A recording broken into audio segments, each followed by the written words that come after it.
BJP শাসিত রাজ্যে বাংলায় কথা বলায় বাংলাদেশি তকমা দেওয়া হচ্ছে এবং বিজেপি শাসিত রাজ্যের হাসপাতালগুলিতে চিকিৎসা করা হচ্ছে না, এমনই অভিযোগ তুলে আজ ইসলামপুরের তৃণমূল কংগ্রেস পার্টি অফিসের সামনে তৃণমূল শিক্ষক সংগঠনের পক্ষ থেকে বিক্ষোভ দেখালেন তৃণমূল শিক্ষক সংগঠন।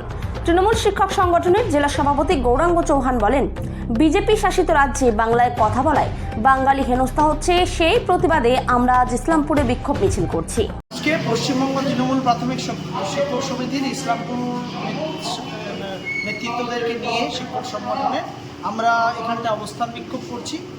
তার কারণ বাংলা ভাষা এবং বাঙালিদের উপরে গোটা ভারতবর্ষ জুড়ে বিজেপি শাসিত রাজ্যগুলোতে চরম হেনস্থার শিকার হতে হয়েছে এবং কোথাও চিকিৎসা করাতে গেলে পরে তাকে ট্রেন থেকে নামিয়ে মারা হচ্ছে, কোথাও শ্রমিকদেরকে পরিযায়ী শ্রমিকদেরকে বাংলা কথা বললে বাংলাদেশি তকমা দিয়ে তাদের ভোটার কার্ড, আধার কার্ড সমস্ত কিছু বৈধ থাকা সত্ত্বেও তাকে জাল প্রমাণ করে দিয়ে তাদেরকে হেনস্থা করছে। অপরদিকে এসআইআর এর নাম করে বিভিন্ন জায়গায় ভুয়ো ভোটার নিজেরা ঢুকিয়ে দিয়ে এবং সেখানে জিততে চাইছে 2026-এর নির্বাচনের আগে। এর বিরুদ্ধে শিক্ষক সংগঠন, শিক্ষক নেতৃত্ব দল সকলে প্রতিবাদ করছেন। আমরা আবেদন রাখছি সাধারণ মানুষের কাছে যে বহিরাগত বিজেপিকে একটিও সাথে না থাকা এবং বিজেপি যাদের বাংলা বিরোধী, বাংলা বিদ্বেষী, আজকে 1,98,000 কোটি টাকা বাংলার পাওনা সেটা দিচ্ছে না এমন তেমনি ভোটের আগে সাধারণ মানুষকে বাংলাদেশি তকমা দিয়ে বিভ্রান্ত করবার চেষ্টা করছে, রোহিঙ্গা তকমা দিয়ে বিভ্রান্ত করার চেষ্টা করছে। জাতিতে ধর্মে দাঙ্গা 2014 সালের পর থেকে 11 বছরে সব থেকে বেশি বেড়েছে বিজেপির সময়কালে। এর বিরুদ্ধে আমরা প্রতিবাদ করছি আর আমরা চাই যে এই প্রতিবাদটা সাধারণ মানুষের কানে কানে পৌঁছে যাবে।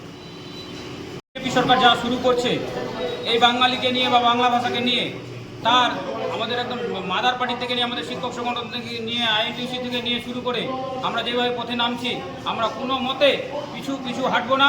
এবং এই যে বাংলা ভাষায় কথা বললে যে হসপিটালে চিকিৎসা পায় না, পায় না, সেটাকে আমরা যেইভাবে হোক সেটাকে আমরা বিজেপিকে উৎখাত করবোই।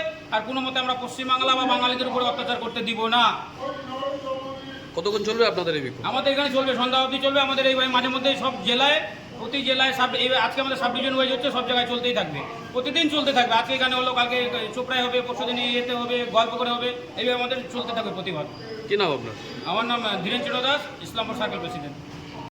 শিক্ষক সংগঠনের সভাপতি এবং আমাদের সুবক্তা সঞ্জিত প্রসাদ ওনাকে বক্তব্য রাখার জন্য আমি অনুরোধ করছি। আজকে এই পশ্চিমবঙ্গের সকল সহনাগরিকদের প্রতি একটি আবেদন জানাতে এসেছে পশ্চিমবঙ্গ। আজ ইসলামপুর মহকুমা কমিটির বিভিন্ন প্রাথমিক বিদ্যালয়ের শিক্ষক শিক্ষিকারা তাদের যে কর্মক্ষেত্রে এসেছে, আপনাদের নিকটে কিছু আবেদন, কিছু বার্তা, কিছু নিবেদন আপনাদের মাঝে রাখতে। শ্রদ্ধেয় সহনাগরিকবৃন্দ, আমরা পশ্চিমবঙ্গের অধিবাসী, আমাদের মাতৃভাষা বাংলা, আমার গর্বের ভাষা।